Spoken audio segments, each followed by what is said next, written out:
Welcome to another episode of the Taryn Reeve Show. Today I am joined by Dr. Piper Gibson, all the way from the States. Welcome, Piper. I'm so glad to have you with me today. Thank you, Taryn. I am really excited to be joining you. Amazing. Now, Piper is one of my authors, and she is a doctor of advanced holistic nutrition. She's a traditional naturopathic doctor and is a board-certified doctor of natural medicine. Piper helps scared, frustrated, and overwhelmed parents get access to the tools and resources they need so they can get a start to reduce their child's tic disorder symptoms naturally. She is the founder of Regenerating Health and has been able to help many families all over the world to gain control of their child's neurodevelopmental issues using food, functional lab testing, and natural approaches. She resides in New Mexico with her husband and 2 sons. When she isn't working in the health space, you can find her relaxing at the lake with her family. So excited to talk to you today, Piper, about an issue that I know is not that widely spoken about. So I'm excited to shine some light on here with you. Now, you wrote a chapter in a multi-author book project with us here at Four Eagles Publishing called Corporate Dropouts. For those of the people who are listening or watching, can you give us a sneak peek of what that chapter was about? Yeah, absolutely. I had big dreams of being a fashion designer and glittery and sparkly and runways and all the glamour. And I quickly found out that wasn't the life for me. And when my son got sick, it totally took us down an entirely different path, which is where I am today. And so, yeah, my chapter is titled From Genes to Genes, and how I went from working with a denim manufacturer as a designer and a merchandiser to what I currently do today. Amazing. It's such a great read. So if you haven't read that chapter yet, you guys, you need to get your hands on it, because it is a journey for sure, because you went through the fashion industry, then you went to the Red Cross, then you started, down this whole experience of the tic disorder world as a parent. That must have been very scary for you. Do you want to share a bit about that process and that situation with us? Yeah, so it was actually really scary because we had gone to Disneyland. We'd gone on a trip, really fun family trip. We came back the next day and my son was, just jerking his neck and blinking uncontrollably. And we were like, what is going on? We thought, was it seizures? Like, what is happening? We took some videos. I got him to the pediatrician, and pretty much the pediatrician took a look at him and said, I think he has a tic, just ignore it, but I will send you to the neurologist. And so I'm wondering, what is a tic disorder? What is wrong with my child's brain? Like, what is going on? And it really kind of sent me down the rabbit hole. It definitely sent us on a journey of doctor's appointments and medications and trying all of these things. Because the typical conventional approach for a tic disorder is just ignore it, they'll grow out of it. So your child is experiencing these symptoms that they cannot control. And you have people telling you, just ignore it. And I'm like, no, that doesn't work for me. It doesn't work for him either. Yeah. Yeah. Do you think, in your opinion, is it exhausting on the body, never mind the mind, for that continuous muscle movement to be happening, right? It is definitely. He would say, he's exhausted at the end of the day. My clients, their children will say, they're exhausted at the end of the day. They're tired. Their muscles hurt. That, we're massaging and rubbing and trying to help them relax. And, there are medications that you can try there. But even places like the Cincinnati Children's Hospital will say that rarely do medications reduce symptoms by more than 50%. So you're still experiencing symptoms. And a lot of kids that I work with, they've taken the medications, and just like us, they didn't work. And so the parents who are coming to me are looking for a different approach. Yeah. So can you tell us a bit about your business and that different approach to treating it naturally? Yeah. So I work with families to reduce and hopefully recover tic disorder symptoms naturally. It is a long process, but what we are looking at is, if your car's check engine light comes on, you don't just ignore it and drive around with it on. You get it to the mechanic hooks it up to diagnostics. He's going to tell you what's wrong with the car. But when it comes to our kids, their check engine light is on, but just ignore it. Just let them keep driving around with it on. So what I'm doing is really helping parents to get access to the tools, education, resources that they need to really look under the hood. So I get them access to a lot of functional lab testing. Functional lab testing is not your general go to the doctor and get a blood draw. It is really looking at the function of the body. So we look at things like stool pathogens. Your gut and your brain are connected. We look at food sensitivities because, as a doctor of holistic nutrition, I know how much diet matters, and there's no one size fits all diet. So figuring out that right diet. We look at things like mold, environmental toxins, heavy metals. We're looking at genetics. I'm a genomic specialist where I really help families to look at, here's your genes. This is your blueprint. And then I help put that all together. How do they all connect? How does it all go together with what symptoms your child is experiencing and their health history? Because we can look back, just like I can look back with my son and say, okay, there was all of these things that started to happen the day he was born that really start to connect those dots. And so, I tell people my superpower, my magical power is connecting these dots. So I'm helping parents to get the lab testing, look at the data. And then when we create this individualized plan that includes diet, rest, exercise, stress reduction, supplementation, and we're doing this natural approach to help get the body back in balance. So what is a tic disorder? Like, what is the, I guess, medical diagnosis, or in your language, break it down for us? Yeah, it is considered a movement disorder. So a movement disorder can be anything from like Parkinson's. A lot of people are very familiar with Tourette syndrome. So tics and Tourette's are related. What usually happens is that a tic disorder is usually considered one movement. So maybe they're jerking their neck or blinking their eyes, but you can also have verbal or motor. So motor would be the movement. Verbal would be kids who consistently say single words over and over. Like my son said Francisco over and over and over again. And that's not a simple word to say either. No, it's quite involved. Yeah. And so what happens is, if you've had multiple compound tics, so motor and vocal, for more than a year, then you get a Tourette's diagnosis. So it's a movement disorder where your child basically, or you, if you're the one experiencing it, cannot control your movements.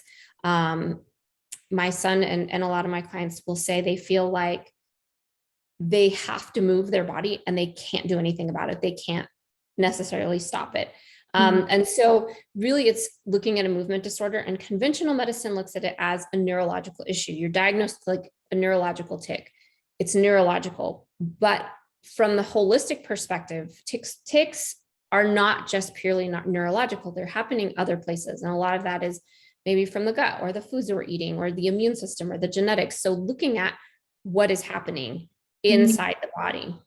Yeah. Okay. How interesting. So I've got two questions that are coming up here. I'm trying to put them in the right order that makes sense. Are there any early symptoms? Let's ask that. Are there any early symptoms or warning signs that something could be coming along? There are some really interesting early signs. One is constipation. Now, and constipation can be early signs of a lot of things, not just a tic disorder, but, just having that constipation and having your waste being recycled throughout the body, it can be an early sign. A lot of kids who start to experience tics are doing constant eye blinking, and they go to the doctor and they're like, oh, it's just allergies. You need some Zyrtec. There are, a lot of kids will very young, 2 or 3, start experiencing these, what I call Dr. Jekyll and Mr. Hyde behavior, just very intense mood swings. It's like 1 second they're fine, and the next second it's like, it's not fine. They're just go out with anger. So, we can kind of look back when I start to look at all that health history and tell parents, like, were there mood swings? Was there anxiety? Was there the eye blinking, the constipation? Your gut health really depends a lot on as well. Like, was your child's C-section or natural birth? Kids who are born C-section miss out on a lot of really good bacteria. So it's definitely looking at it from a completely different perspective. Yeah, I love how holistic it all is. And isn't it amazing how everything is so interconnected? It's not, yes, it's got something to do with the brain, but it's got something to do with the gut and the muscles and, everything else, the digestive tract.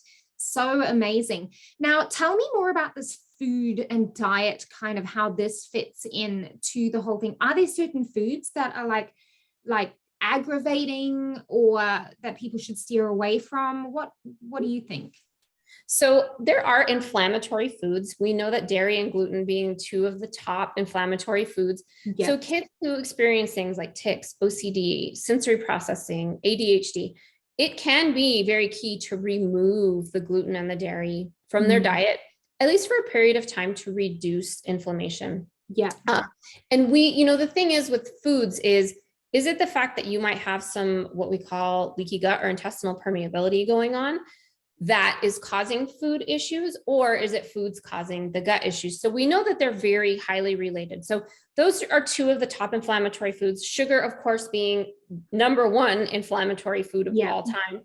So really looking at, reducing or taking those foods out. But one of the reasons I do food sensitivity testing is a lot of times I find kids are sensitive to additional things like eggs or pineapple or onions or whatever the case may be. And so we know that, hey, if this is happening at higher levels, or if we know that they're sensitive to 25 different foods, that there's really some things in the gut that need a closer look.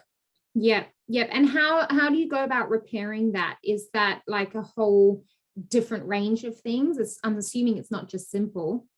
It's not just simple. A lot of parents Google, and the thing that comes up is probiotics. So they're running down to the mini mart or whatever the case may be and grabbing that probiotic. And what I tell parents is too much of a good thing can actually be a bad thing. If you don't know what your child's gut actually needs and you're just putting in random old probiotic, that may not be the best approach. And these kids are really sensitive. And so some kids, mine included, see an increase in symptoms when we're adding in the probiotic and we're thinking, oh my gosh, what am I doing wrong?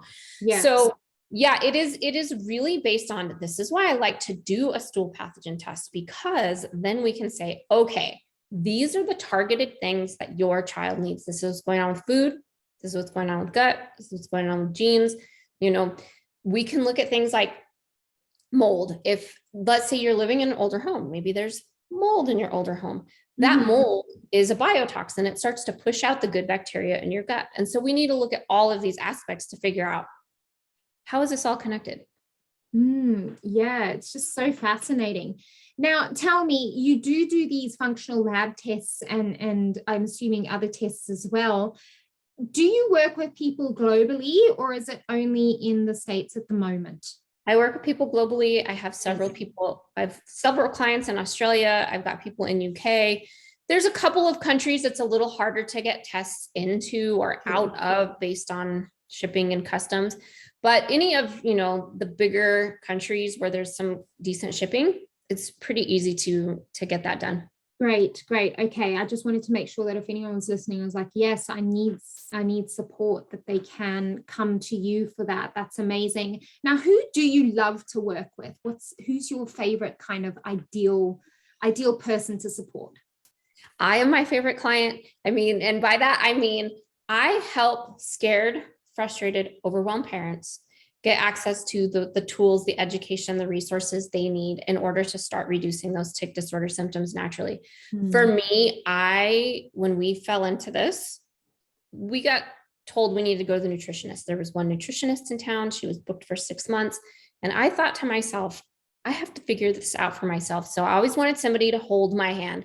So I'm looking for that mom, much like myself. I've done, they've done the research, they've tried the medications, they've been to the doctor, and they are committed to making big changes to help their child. And that's really, my favorite kind of clients. We relate on every single level, but I know that they're going to be the most successful because they have what it takes to really put in the work and the effort. Yeah. Such an important service, I think, Piper. It's horrible to be in that scared place. I myself have been through something similar with my daughter, not with a tic disorder. We've actually just been referred to a specialist immunologist, and it's so scary, and it's so tempting to just jump on Google. And I'm like, no, I'm not jumping on Google, because I don't want to scare myself even more, because it's probably not as bad as I'm thinking it is, and all these sorts of things. So it can be a really horrible place to be in when it comes to our kids. Us women are fearless, right? We are fierce, and we are just wanting to support them. So I think that's amazing. What's next for you in your business? You have just quit your corporate job fully. Congratulations. Tell us more about that and the journey that you're looking forward to. Absolutely. So as a genomic specialist, I was working for a genetics company, which I loved it, but it got to the point where I had to decide, do I want to train doctors and nurses and other practitioners how to use genetics, or do I want to really help that client, those moms who I feel they need me? And so, yes, I did recently in the last week, finish my corporate job. And so for me, it's a matter of, I am fully dedicated to working with my clients. I am working on a couple of things. I have a group program that is going to be a digital course that I will be launching at some point, hopefully in the next 6 months. Yeah. But really continuing to work with my clients and give them all of this hand-holding that they need. Amazing. And I know that we've got another special little project that we're working on together, your solo book with us here at Four Eagles Publishing. Can you give the people listening a little bit of a sneak peek about what that's going to be about and what they can look forward to from you? Yeah, so it is, there's not a working title. Tara and I are working on coming up with some things, but it is going to be about tic disorders. It's going to be a full-on chapter book, but more of a guide to what we're looking at as far as tic disorders from that natural holistic perspective. So it's not, anything that's involving treatments or diagnosis or anything like that, but really this is your guidebook. This is looking at, the things that your child is experiencing, sharing more in depth of my story about how we got to where we are today and all of the specific steps that we took. But really digging into tic disorders from the natural perspective and giving clients a deeper look at the scientific side of it. Yeah. And if you're anything like me, I love digging deeper into these sorts of things, that education, because education really can be power when it's coming, to staring down the barrel of something that's as big and disruptive as a tic disorder to your family. So I'm super excited to be working on this with you and for it to come out.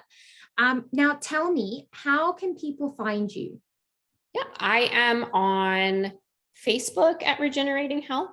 I am on Instagram at Regenerating Health. My website is regenerating.health. So just www.regenerating.health. I also have a private Facebook group called Tic Disorder Secrets, a natural approach. So type it into Facebook and find us that way. You can request to join. But I have a blog with great new information every Friday.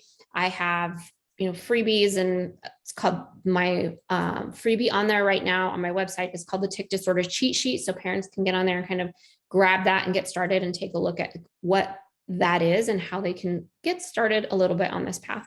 Yeah, fantastic. And I'm going to include all of those links in the show notes beneath this audio or video, depending on where you're watching us.